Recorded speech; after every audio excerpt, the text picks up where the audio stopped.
మన VVIT university, absolute discipline, absolute education.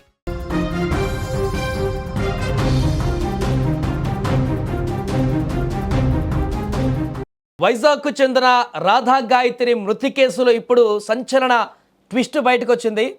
గత కొన్ని రోజుల క్రితము పెళ్ళైన 7 నెలలకి హనీమూన్కి వెళ్ళినటువంటి, అంటే సరదాగా విహారయాత్రకు వెళ్ళినటువంటి భార్యాభర్తలు ముస్సోరిలో అక్కడ నైట్ స్టే చేసిన సందర్భంలో అక్కడ భర్త అనుమానాస్పదంగా కనిపించడం, భార్య అనుమానాస్పద స్థితిలో చనిపోయినటువంటి పరిస్థితి ఏర్పడడం, ఇవన్నీ కూడా ఆ తర్వాత సంచలనంగా మారాయి.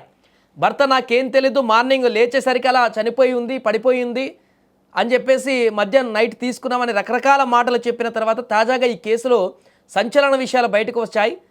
ఆ యొక్క రాధా గాయత్రి తండ్రి తల్లి ఆరోపిస్తున్నట్టుగా తన అల్లుడే నా బిడ్డను చంపేసి ఉంటాడనేటువంటి ఆరోపణలు చేస్తూ ఖచ్చితంగా ఇప్పుడు ఆ రకంగానే దర్యాప్తు చేయాలి, మా అల్లుడే నా కూతురిని ఇంత దారుణంగా చంపేసి ఉంటాడంటూ కూడా ఆరోపించారు. ఈ నేపథ్యంలో ముస్సోరి పోలీసులు FIR నమోదు చేశారు.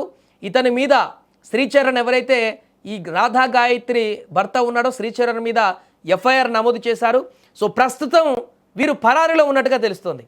శ్రీచరణ్ అదేవిధంగా వారి అమ్మగారు నిన్నటి వరకు వైజాగ్లో ఒక ప్రాంతంలో ఉన్నట్టుగా తెలుస్తుంది. ఇక నుంచి పొద్దునుంచి వారు ఎక్కడున్నారో కూడా తెలియక ఆచూకీ లేకుండా పారిపోయినట్టుగా తాజాగా ఇన్ఫర్మేషన్ అందుతుంది.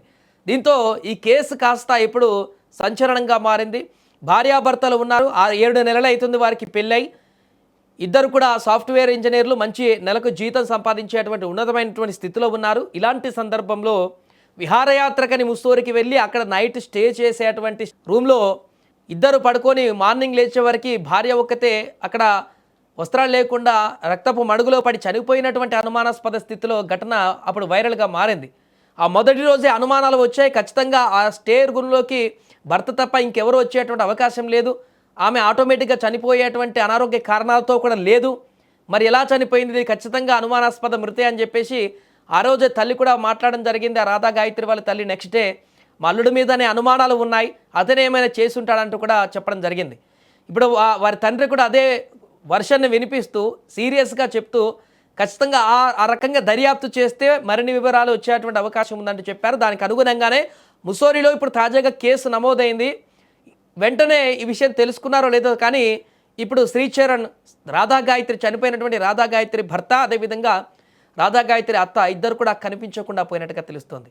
ఒకసారి చనిపోయిన రాధా గాయత్రి తండ్రి ఏం మాట్లాడాడో ఒకసారి మనం కూడా విందాం. అందరికీ నమస్కారం. మా అమ్మాయి రాధా గాయత్రి మరణం గురించి మీరందరూ చాలా శ్రమిస్తున్నారు, చాలా మద్దతు కూడా ఇస్తున్నారు మాకు. నేను నిన్న ఒక వీడియో చూశాను. చరణ్ ప్రజల్ని, సమాజాన్ని, పోలీసుల్ని, మీడియాని అందరినీ తప్పుదోవ పట్టిస్తున్నాడు. మీడియా అడిగింది మద్యం సేవించారు కదా అని అంటే చరణ్ ఇదే స్టేట్మెంట్ ఇచ్చాడు మీడియాకు, హోటల్ వారు ప్రైవేట్ చేశారు అని. నేను ఆ న్యూస్ వినగానే షాక్ అయ్యాను. నేను హోటల్ వాళ్ళు ఎలా మద్యం ప్రైవేట్ చేస్తారు, ఎలా ఎంకరేజ్ చేస్తారు అని.